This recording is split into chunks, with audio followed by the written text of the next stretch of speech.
Hello everybody, कैसे हो आप सभी लोग। Hope you all are fit and fine. तो आज की इस वीडियो में हम लोग कवर करने वाले हैं how to draw 4 types of threads, that is sharp V thread, square thread, acme thread and Whitworth thread. So let's get started. सबसे पहले हम नोमेनक्लेचर ऑफ थ्रेड्स को थोड़ा सा समझते हैं। तो ये मेरी स्क्रीन पर आप एक थ्रेड कैसे डिपिक्ट होता है वो देख पा रहे होगे, ठीक है। तो इसके अंदर एक क्रेस्ट, रूट, ठीक है। अब मैं इन टर्म्स को एक्सप्लेन करता हूँ। तो क्रेस्ट इज़ बेसिकली जो सबसे आउटर एज होती है आपके थ्रेड की, उसे हम क्रेस्ट कहते हैं, ओके। और रूट क्या होती है? Root is basically your lower edge, ठीक है। जो ग्रूव की जो लोअर एज होती है दैट इज़ योर रूट। अब ग्रूव क्या होता है? वेल, ग्रूव और रिज, ये दो टर्म्स आप बहुत स्पेसिफिक आपके लिए इंपॉर्टेंट हैं। दैट इज ये वाला पार्ट ग्रूव कहलाता है, ठीक है, और ये वाला पार्ट रिज कहलाता है, ओके। चलो अब हम आगे बढ़ते हैं। माइनर डाया, माइनर डाया, अब हम इनकी पहले पूरी डेफिनेशंस पढ़ लेते हैं यहाँ से। सबसे पहले आता है मेजर डायमीटर। तो major diameter is the largest diameter touching the crests, मतलब जो डायमीटर हमारे क्रेस्ट्स को टच करेगा वो हमारा मेजर डायमीटर होता है। Minor diameter, core, smallest diameter touching the roots, मतलब जो हमारी रूट्स को टच करता हुआ डायमीटर है that is our minor diameter. फिर आता है pitch diameter, theoretical diameter of an imaginary cylinder। imaginary cylinder, imaginary cylinder basically वो सिलेंडर होता है जो कि फॉर्म होता है when your width of ridge is equals to width of groove. इसका मतलब ये, यहाँ अगर आप हमारी इस फिगर में देखो तो इन दोनों के बीच की जो एक विड्थ होगी जो ऐसी एग्जिस्ट करती होगी जो कि इक्वल होगी। इसका मतलब ये कि मैं यहाँ पे आपको ग्रीन कलर से बना के दिखाता हूँ। ये वाला जो पार्ट है हमारी दोनों की दोनों ड्राइंग्स में, इसके अंदर अगर आप ध्यान से देखो तो जितनी हमारी विड्थ ऑफ रिज है, मतलब जितनी हमारी इस रिज की विड्थ है उतनी ही हमारी इस ग्रूव की विड्थ है, जिसकी वजह से ये पिच डायमीटर कहलाया। और ये सिलेंडर एक इमेजिनरी सिलेंडर है, ओके। चलो आगे बढ़ते हैं। Next is pitch. What is pitch? तो pitch is basically the distance between corresponding points of adjacent screws. इसका मतलब ये corresponding points of adjacent screws, मतलब अगर ये मेरा एक स्क्रू है, एक मिनट,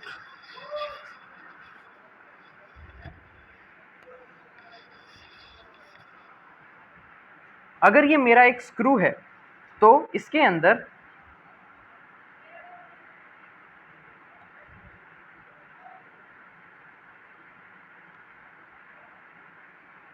यस, तो अगर अब ये मेरा एक स्क्रू है तो इस स्क्रू के अंदर जो भी एडजेसेंट पार्ट्स होंगे ना, दो स्क्रू के इस दो थ्रेड के अंदर, मैं यहाँ पे दिखाता हूँ, जैसे एक ये वाला पार्ट हो गया और एक ये वाला पार्ट हो गया, या फिर एक ये वाला पार्ट हो गया और एक ये वाला पार्ट हो गया, या फिर रेड से बनाता हूँ, एक ये वाला पार्ट हो गया और एक ये वाला पार्ट हो गया, है ना। तो जो इन दोनों के बीच का डिस्टेंस है दैट इज माई पिच।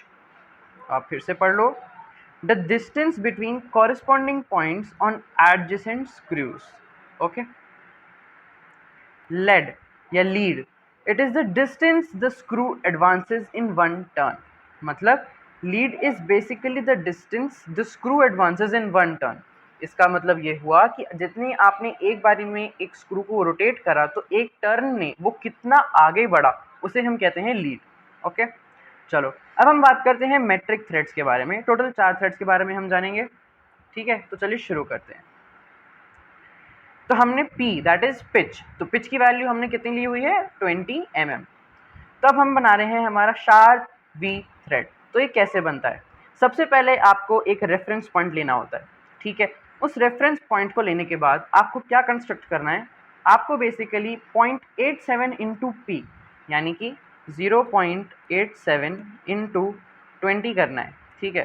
तो इससे आपकी कितनी वैल्यू आ जाएगी? जैसे 2 7 14 होता है, 2 8 16 एंड 17, 1 कैरी और 0 हो गया तो ये इधर आ जाएगा, यानी 17.4 mm, यहाँ से लेके यहाँ तक 17.4 mm तक आपको एक लेंथ, एक हाइट आपको ड्रॉ करनी है, और वहाँ से आपको एक पूरी की पूरी फ्लैट लाइन आपको बनानी है। ठीक है, तो ये कंटिन्यूस थिन लाइन है, क्योंकि हम ये यूज़ कर रहे हैं ताकि हम हमारा जो स्क्रू है उसको कंस्ट्रक्ट कर सकें।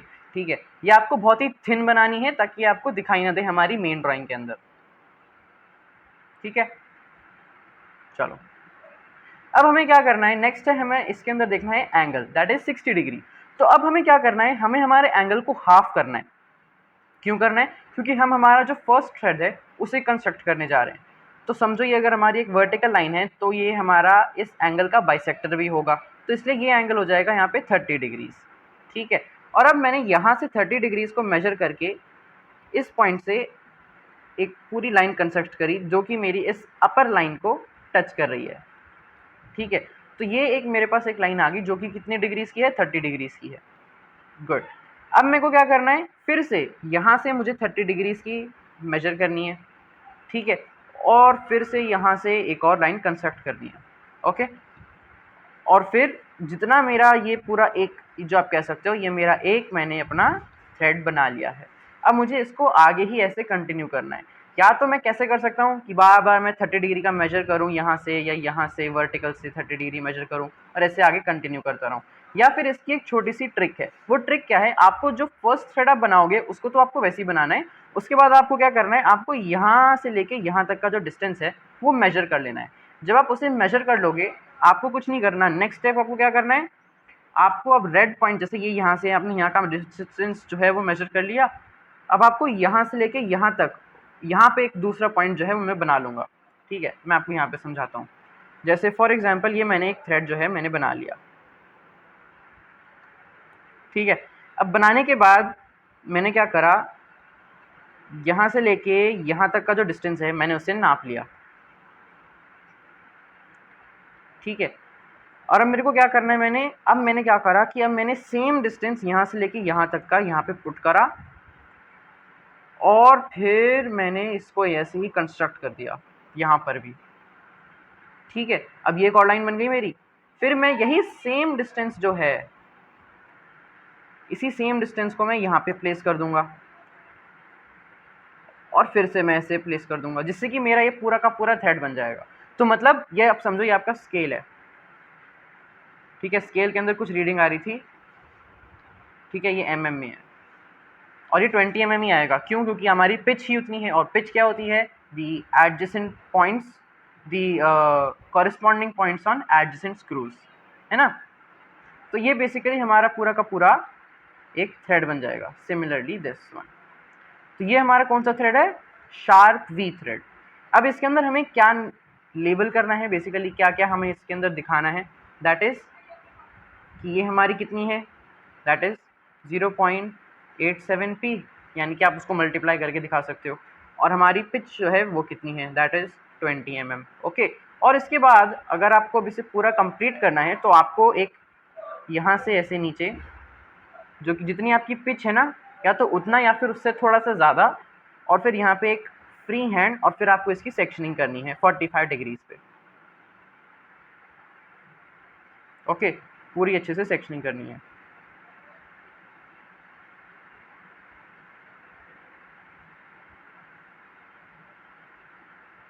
ठीक है, तो ये आपका कैसे बन जाएगा, शार्प भी। अब हम बात करते हैं हमारे स्क्वायर थ्रेड पे। तो स्क्वायर थ्रेड भी बहुत ही आसान है।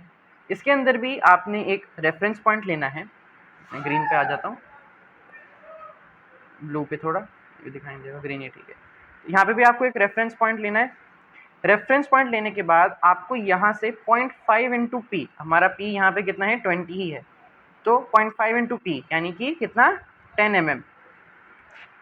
तो 10 mm का यहाँ से आपको ऐसे ट्रैवल करना है। उसके बाद 90 डिग्रीज पे 10 mm ऐसे, 10 mm 10 mm 10 mm 10 mm ऐसे ही पूरा कंस्ट्रक्ट करते जाना है।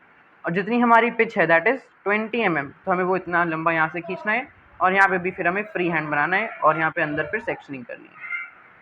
ओके, और लेबलिंग भी आपको जो जो यहाँ मेंशन है वो करनी है।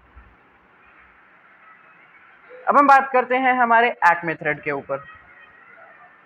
तो एक्मे थ्रेड के अंदर भी हमें क्या करना है, हमें एक रेफरेंस पॉइंट लेना है। रेफरेंस पॉइंट लेने के बाद हमें बेसिकली अब 0.37 p, अब हम ये कैलकुलेट कर लेते हैं। हमारा p है 20 mm, 0.37 इंटू पी कितना हो जाएगा, 0.37 इंटू 20। ठीक है, इसको कैलकुलेट कर लेते हैं। 2 7 14, 2 3 6, प्लस 1 7 एंड 7.4। ठीक है, तो 7.4 mm हमारे पास क्या आ गई, हमारी इस थ्रेड की ये वाले पार्ट की लेंथ आ गई। ओके, अब हमें क्या करना है, क्योंकि हम यहाँ से इस रेफरेंस पॉइंट से स्टार्ट कर रहे हैं, तो हमें 7.4/2 करना है। दैट इज कितना,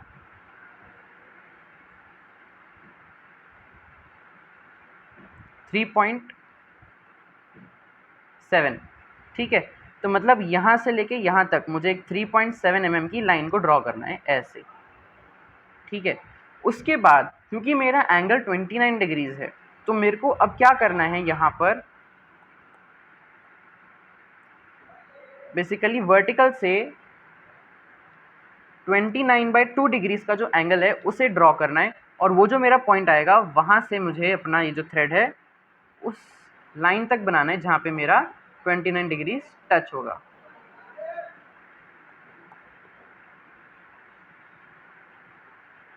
ठीक है, और इसकी हाइट हमें पहले दे रखी है, दैट इज 0.5 p।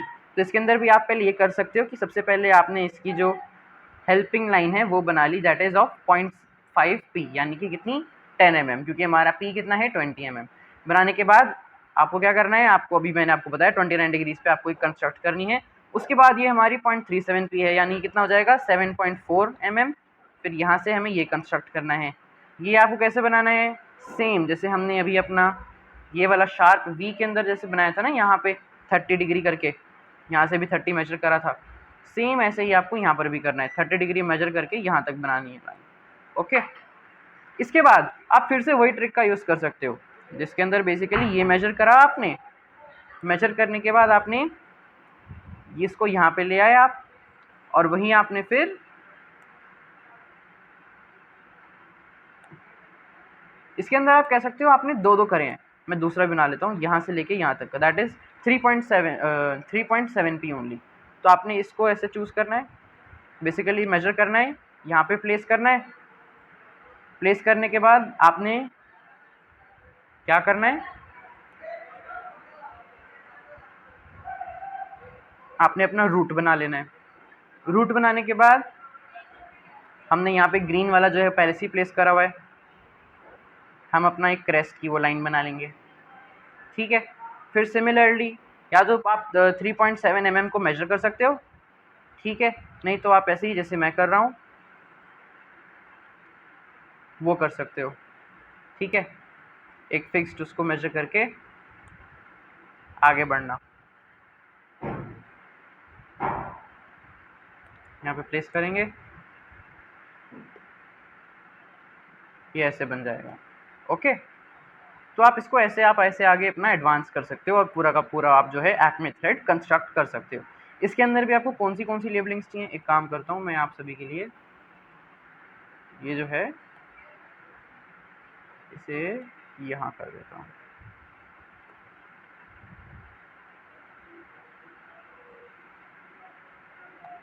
ठीक है, तो इसके अंदर भी आपको ये सारी की सारी जो लेबलिंग्स हैं वो लिखनी है। अब हम आ जाते हैं, बात करते हैं विटवर्थ थ्रेड के ऊपर। अब हम बात करते हैं विटवर्थ थ्रेड के ऊपर। तो विटवर्थ थ्रेड के अंदर आपको क्या करना है, बेसिकली ये मैंने अपना यहाँ पे थ्रेड बनाया हुआ है, ठीक है, लेकिन इस थ्रेड को बनाने के लिए आपको क्या कुछ करना पड़ेगा, एक कुछ एक्स्ट्रा स्टेप्स हैं इसके अंदर, वो मैं आपको बना के दिखाता हूँ। तो सबसे पहले मैंने क्या करा है, सबसे पहले मैंने एक थ्रेड को कंस्ट्रक्ट करा है, जो कि नॉर्मल आप कह सकते हो शार्प वी थ्रेड है, लेकिन इसका जो एंगल है ना दैट इज़ 55 डिग्रीज। ठीक है, 55 डिग्रीज मतलब यहाँ से जब मैंने इसका एक रेफरेंस पॉइंट लिया होगा और जब मैंने इसे स्टार्ट करा होगा, तो ये कितना हो जाएगा 55/2, यानी कितना कह सकते हो आप 27.5 डिग्रीज। तो मैं यहाँ पे सीधा 27.5 तक लिखता हूँ। 27.5 डिग्रीज का मैंने यहाँ पे क्या करा है, एंगल चूज़ करा है। उसके बाद मैंने 0.96 पी का बेसिकली हाइट पे मैंने एक लाइन कंस्ट्रक्ट करी थी, और वहाँ से फिर मैंने सेम जैसे शार्प वी मैंने थ्रेड बनाया था, बिल्कुल वैसे ही मैंने यहाँ पे थ्रेड बनाया था। ओके, अब नेक्स्ट स्टेप क्या करना है, क्योंकि हमारी पिच जो है that is equals to 20 mm। अब हमें क्या करना है, हमें हमारी p/6 करना है, दैट इज 20 डिवाइडेड बाय 6 करना है, जिससे कि हमारी आ जाएगी 3.33। ठीक है, ये हमारी कुछ वैल्यू आएगी। तो ये वैल्यू बेसिकली क्या है, हमें यहाँ पे कंस्ट्रक्ट करनी है 3.33 mm पर दो लाइंस, हमारे रेफरेंस पॉइंट से 3.33 mm पर दो लाइंस ऊपर। ठीक है, मैं ये वाली लाइन एक बार डिलीट कर देता हूँ क्योंकि अब इसका कुछ काम नहीं है। ठीक है, और इसको स्ट्रेट, ये भी स्ट्रेट ही है। ठीक है, तो ये कंस्ट्रक्ट करने के बाद आपको क्या करना है,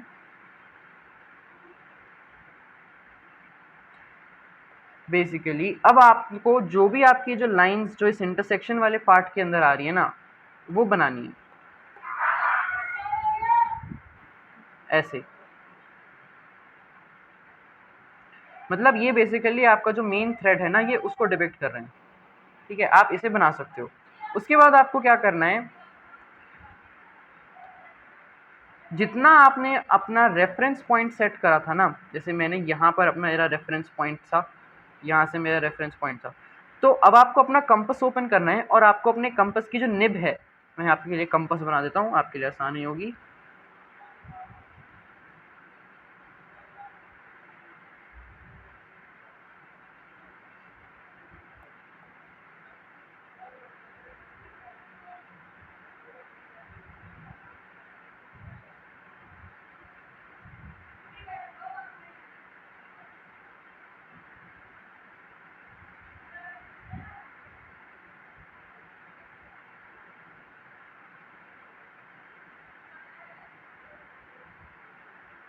फॉर एग्जाम्पल ये आपका कंपस है, तो आपको क्या करना है, आपको अपने कंपस की निब को इस पॉइंट पे रखना है।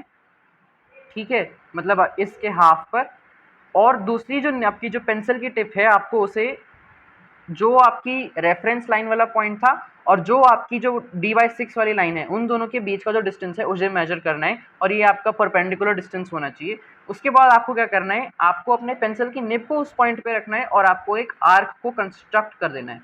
ठीक है, निब को इस पॉइंट पे रख के आपको अपना आर्क जो है उसे कंस्ट्रक्ट करना है। तो आपका वो आर्क कुछ कैसा रखेगा, मैं बना के दिखाता हूँ। आपका आर्क कुछ ऐसा कंस्ट्रक्ट हो जाएगा। ठीक है, सिमिलरली इधर भी सेम करना है आपको, वैसे ही इधर भी, इधर भी। ठीक है, और इधर भी। जैसे आप ये कंस्ट्रक्ट कर दोगे, वैसे ही आपका पूरा का पूरा जो विटवर्थ थ्रेड है वो कंप्लीट हो जाएगा। ठीक है, अब इसके अंदर जो आपको मेंशन करनी है वो क्या क्या है, डायमेंशंस हैं, वो है ये वाली 0.64 पी वाली, टी 55 डिग्रीज, और 0.14 पी वाली। ठीक है, अब ये 0.14 पी क्या है, बेसिकली आपका जो रेडियस आएगा ना यहाँ से लेके यहाँ तक का, दैट इज योर 1.14 पी। आप इसे मेजर करेंगे ना यहाँ से लेके यहाँ तक, तो अभी भी उसकी डायमेंशन जो हैं वो 0.14 पी ही आएंगी। ठीक है, तो चारों थ्रेड्स कवर हो चुके हैं। इसी के साथ एवरीबॉडी, थैंक यू। ठीक है, वैसे